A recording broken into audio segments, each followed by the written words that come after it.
கர்த்தர் சிலுவையிலே நமக்கு செய்த அந்த பரிகாரத்திலே சுகமும் கொடுக்கப்பட்டிருக்கிறது. அல்லேலூயா. இந்த காரியத்தை நாம் தெளிவுபடுத்தி கொண்டே வருகிறோம். இதிலே தெளிவு தேவை. இதிலே தெளிவு இருந்தால்தான் சுகத்தை நாம் பெற முடியும். அல்லேலூயா.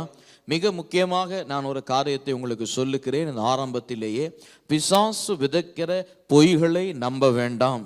ஆமென். பிசாசு நம்முடைய எண்ணத்திலே உள்ளத்திலே விதைக்கிற பொய்யை நம்ப வேண்டாம். சுகத்தை கர்த்தராகிய தேவன் சிலுவையிலே நமக்கு விளைக்கரையத்தை செலுத்தின பொழுது சம்பாதித்து கொடுத்து விட்டார். ஆகவே சுகம் நம்முடைய சொந்தம், நமக்கு சுதந்திரம், அது பிள்ளைகளின் அப்பம், அது நமக்குரியது. அதை உரிமை பாராட்ட தவற விடாதீர்கள்.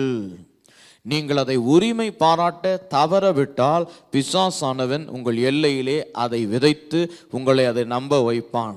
அவன் எப்படி உங்களை நம்ப வைப்பான்? எப்படி உங்களை நம்ப வைப்பான் என்றால், முதலாவது இது கர்த்தர் உங்களுக்கு கொடுத்த முள் என்று சொல்லி நம்ப வைப்பான்.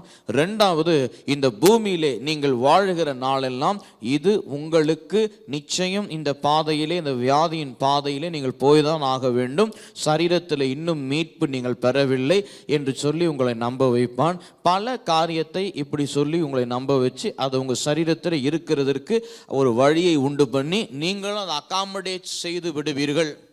இப்படிதான் ஒரு ஊழியக்காரர் இப்படி சொன்னாரு. என்ன சொன்னார்னா, ஒருத்தர் வந்துட்டு ஒரு தேசத்திலிருந்து இன்னொரு தேசத்துக்கு போறாரு. அந்த ஒரு தேசத்திலிருந்து இன்னொரு தேசத்துக்கு எப்படி போவாங்க? விமானத்தில் போறாரு. விமானத்தில் போகும் பொழுது டிக்கெட்டை வாங்கியிருக்கிறாரு. அவர் பாருங்க, போற அவசரத்தில் அவர் சாப்பிடாம போயிட்டு இருக்கிறாரு. சரி, என்னடா பண்ணுறது தெரியல, ஃப்ளைட்டுக்கு டைம் ஆகிடுச்சு, நம்ம எப்படியும் ஏறி போய் நம்ம டெஸ்டினேஷனை சேர்ந்துட்டு அங்கே போய் சேர்த்து சாப்பிட்டுக்கலான்ற சொல்லி ஒரு யோசனையில் புறப்பட்டு விமானத்தில் ஏறி உக்காந்து போகிறாரு. போகும் பொழுது அவருக்கு பசி பாருங்க, ரொம்ப பசி. என்ன பண்ணுறதுன்னு தெரியல. என்னடா இவ்வளோ பசிக்குது, நம்ம ஒன்றுமே கொண்டு வரலையே, தண்ணியே வாங்கி குடிச்சிட்டு இருக்கிறாரு. என்ன பண்ணுறதுன்னு தெரியல அவருக்கு பாருங்க. அப்புறம் கொஞ்ச நேரத்தில் பார்க்குறாரு, பக்கத்தில் இருக்கிறவன் சாப்பிட்றான், இந்த பக்கம் இருக்கிற எல்லாரும் சாப்பிட்டு இருக்கிறாங்க, இவன் கம்முன்னு பேசாமல் இருக்கிறான். என்னடா நமக்கு உணவு இல்லாமல் போயிடுச்சு, நம்மளும் சாப்பாடை கொண்டு வந்திருக்கலாம் போல், அப்படியெல்லாம் யோசிக்கிறாரு பாருங்க மனுஷன். அப்படியே வந்துட்டு எல்லாம், அதாவது பொதுவாக பசிச்சாலே ரொம்ப கஷ்டம். பசிக்கிற நேரத்தில் இன்னொருத்தன் சாப்பிட்றத பார்த்தா இன்னும் பசிக்கும். எத்தனை பேருக்கு அந்த அனுபவம் இருக்கு? நீங்க வந்துட்டு பசியில கூட தாங்கிடலாம் அந்த பசியை, ஆனா பக்கத்தில் இருக்கிறவன் சாப்பிட்டா வச்சுக்கோங்க, அவன் சாப்பிட்றது பார்த்து உங்க பசி வந்துட்டு ஒரு லெவல்ல இருந்து நெக்ஸ்ட் லெவலுக்கு போயிடும். ஆமென். ஒரு ஜோன்ல உங்களுடைய பசி அடுத்த ஜோனுக்கு போயிடும். அப்படியே ஒரு மாதிரி பசி வேற மாதிரி உங்களுக்கு சாப்பிட்டே ஆகணும்னு தோணும். அது பொதுவாக மனிதர்களுடைய ஒரு குணாதிசயம். அப்ப இந்த நபர் வந்து இந்த ஃபுல் ஃபிளைட்டை டிராவல் பண்ணிட்டு பல மணி நேரம் போய் இறங்கிட்டானா, இறங்கின ஒன்னு தெரிஞ்சுக்கினானா, அவருக்கு ஒரு விஷயம் தெரிய வருதா, என்ன வேணா, அவர் வாங்கின டிக்கெட்டில் அந்த பிரயாணம் செய்ய போறாருல்ல, அந்த பிரயாணத்தில் அவருக்கு ஒரு டிக்கெட் கொடுத்துருப்பாங்க. அந்த டிக்கெட்டில் அவருக்கு சில விஷயம் சொல்லப்பட்டிருக்கிறது. என்ன எழுதப்பட்டிருக்கிறது என்றால், அவர் அந்த பிரயாணத்திலே உணவுக்காகவும் அவர் ஏற்கனவே பணத்தை கட்டிட்டு இருக்கிறாரு. ஆமென்.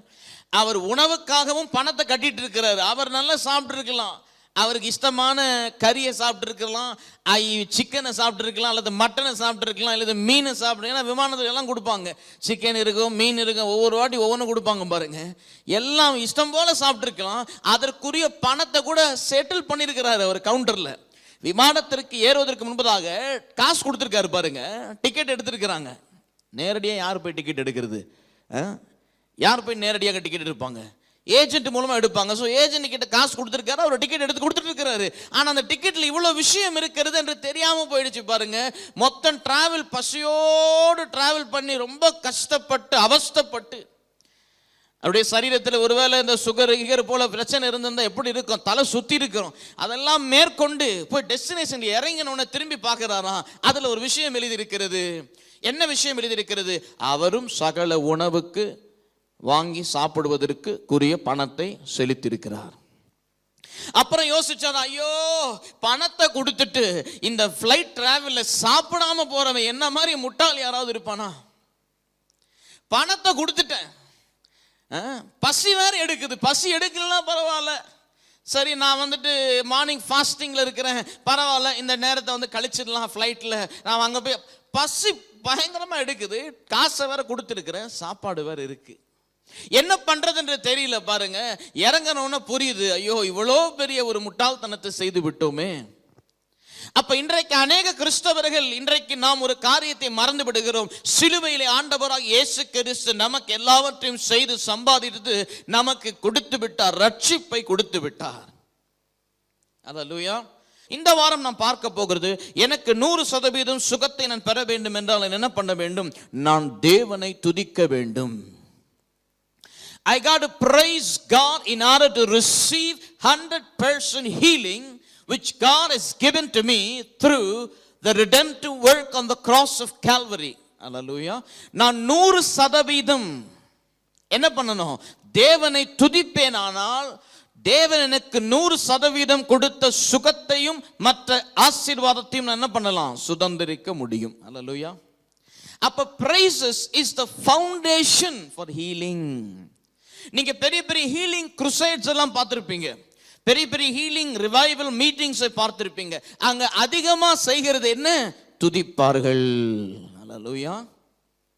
அதிகமாக தேவனை ஆராதிப்பார்கள். அதிகமாக தேவனை ஆராதிக்கிற இடத்திலே, ஸ்தலத்திலே, வாழ்க்கையிலே சுகத்தை பரிபூரணமாய், விடுதலையை பரிபூரணமாய் பெற்றுக்கொள்ள முடியும். ஆமென். யார் தேவனை ஆராதிப்பார்கள்? யார் தேவனை துதிப்பார்கள்? யார் தேவனை உயர்த்தி பாடுவார்கள்? தேவனை அறிந்தவர்களை அல்லாமல் யாரும் அதை செய்ய முடியாது. தேவனை அறிந்தவர்கள் தான் தேவனை துதிக்க முடியும். தேவனை அறிந்தவர்கள் தான் தேவனை உயர்த்த முடியும். தேவனை அறிந்தவர்கள் தான் தேவனை ஸ்தோத்தரிக்க முடியும். அப்போ தேவனை அறிந்த நீங்கள் தேவனை துதிக்கும் பொழுது, அல்லேலூயா, என்ன நடக்கும்? பரிபூரண சுகத்தை நீங்கள் பெறுவீர்கள். ஆமென். திருப்பவும் வேதம் சொல்லுகிறது, சங்கீதம் 150 அதிகாரத்திற்கு திருப்பிக் கொள்ளுவோம். 6ஆம் வசனத்தை நாம் வாசிப்போம். வேதம் சொல்லுகிறது, சுவாசமுள்ள யாவும் கர்த்தரை துதிப்பதாக. Hallelujah. Everything that has breath, praise the Lord. சுவாசமுள்ள யாவும், தேவன் சொல்லுகிறார், சங்கீதக்காரன் சொல்லுகிறான், சுவாசமுள்ள யாரும் தேவனை துதிப்ப வேண்டும், துதிப்பார்களாக. நீங்கள் உயிரோடு இருக்கிறவர்களாக இருப்பீர்களானால் நீங்கள் தேவனை துதிக்க வேண்டும். சுகமாய் இருக்கிறவர்கள் தேவனை துதிப்பார்களாக. செழிப்பாய் இருக்கிறவர்கள் தேவனை துதிப்பார்களாக. விடுதலையாய் இருக்கிறவர்கள் தேவனை துதிப்பார்களாக. ஐஸ்வர்யவான்கள் தேவனை துதிப்பார்களாக. அப்படி சொல்லப்பட்டிருக்கிறதா? அப்படி சொல்லல. ஆனால் நம் ஜனங்கள் அப்படிதான் செய்யறாங்க. சுகமா இருந்தா துதிப்பாங்க, விடுதலையா இருந்தா துதிப்பாங்க, ஐஸ்வர்யம் இருந்தா துதிப்பாங்க, எல்லாம் நல்லா நடந்தா துதிப்பாங்க, இல்லைன்னா துதிக்க மாட்டாங்க. புக்க மூடி ஓரமா வச்சுட்டு உட்காந்து புலம்பிட்டு இருப்பாங்க. கர்த்தர் சொன்னாரு, நீ சுவாசமுள்ள ஒரு மனிதனாய், ஒரு மனுஷியாய் இருப்பாயானால் நீ தேவனை துதிக்க வேண்டும். If you have breath in your life, if you have breath in your spirit, in your body, then you better praise the Lord. Hallelujah. நீங்கள் சுவாசமுள்ளவர்களாய் இருப்பீர்கள், துதியுங்கள் தேவனை. அப்ப கர்த்தர் என்ன சொல்ல வராரு? கர்த்தரை துதிக்கிறதுக்கு நீங்க லிமிட்டேஷன்ஸ் வச்சுக்காதீங்க. அல்லேலூயா. இது நடந்தாதான் நான் தேவனை துதிப்பேன், அது நடந்தாதான் நான் தேவனை துதிப்பேன், அப்படி லிமிட் பண்ணாதீங்க. அவர் லிமிட்லெஸ். அவர் God is a limitless God. He is an unlimited God. He is El Shaddai, God Almighty. Whatever it is, praise the Lord. Hallelujah. என்ன நடந்தாலும் துதியுங்க, என்ன ஆனாலும் துதியுங்க. வியாதி வந்துருச்சா துதியுங்க. கர்த்தர் இயேசு சிலுவையிலே எல்லாவற்றையும் செய்து நமக்காக முடித்து விட்டார். சுகத்தையும் சேர்த்து நமக்கு சம்பாதித்து கொடுத்துட்டாரு. ஆனாலும் வியாதி இருக்கா? பரவாயில்ல, துதியுங்க. புரியலையா எப்படி இந்த வியாதி வந்தது என்று? துதியுங்க. விளங்கலையா எப்படி இந்த பிரச்சனையில போய் நீங்க சிக்கிட்டீங்க, எப்படி நீங்க இந்த பிரச்சனையில இருந்து விடுவிக்கப்பட போய் தெரியலையா? துதியுங்க. என்ன ஆனாலும் துதியுங்க. அன்புக்குரியவர்களே, நான் சொல்லுகிறேன், துதிக்கிற மனிதன் ஒரு காரியத்தை செய்கிறான், அவன் தேவனை அறிந்திருக்கிறான் என்பதை அவன் சொல்லுகிறான். அப்பொழுதுதான் அவனால் துதிக்க முடியும். தேவன் அவனுக்காய் சிலுவையிலே யாவற்றையும் செய்து முடித்து விட்டார் என்பதை அவன் விளங்கிக் கொள்ளுகிறதினாலே அவன் துதிக்கிறான். ஏனென்றால் வருகிற காரியங்களை சத்துருவானவன் சோதிக்கும்படி சரீரத்திலே கொண்டு வருகிறான். சொல்லுகிறான், அது தற்காலிகமானவைகள், அது சரீரத்திலே நிரந்தரமாய் தங்க முடியாது. காரணம், இவைகள் யாவும் கிறிஸ்து இயேசுவினுடைய சரீரத்திலே ஏற்கனவே நமக்காக சிலுவையிலே பரிகாரமாய் அவர் செய்து தீர்த்து எல்லாவற்றையும் முடித்து விட்டார்.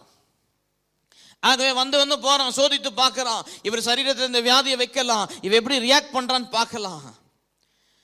இவன் சரீரத்தில் வியாதி வச்சா இவன் தேவனை விட்டு நீங்கிடுவான், இவன் தேவனை விட்டு ஒதுக்கிடுவான். அப்படி எல்லாம் வந்துட்டு பார்க்கறான் பிசாசு.